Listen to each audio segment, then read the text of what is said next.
ఈ వరలక్ష్మి వ్రతానికి 100 నుంచి అమౌంట్ అయితే దాస్తున్నాను. అది ఈరోజు డిబ్బీ అయితే పగలగొట్టుకున్నాను అన్నమాట. డాడీ ఏం చేస్తున్నావు?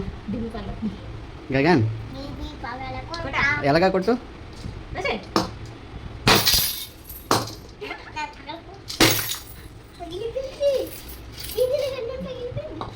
ఇద్దరు కౌంట్ చేయండి.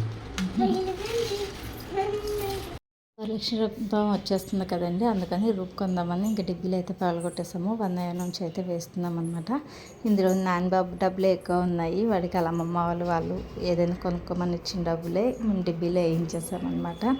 సో ఒక్కసారి అమౌంట్ అయితే నా దగ్గర ఉండటం లేదండి, అందుకైతే ఈ ప్లాన్ చేశాను. ఇంక డిబ్బీలో అయితే మనం ఎలాగో తీయము, ఓ దగ్గర పెట్టి అప్పటికి దాద్దాము అన్న ఏదోలా ఖర్చు పెట్టేస్తాం, అందుకని ఇలా అయితే చేశాను. మొత్తం అమౌంట్ అంతా కలిపి చేంజ్తోని 7,085 రూపాయలు అయితే అయ్యిందండి. సో ఇది ఈరోజు వీడియో నచ్చితే లైక్ చేసి షేర్ చేయండి. Thanks for watching.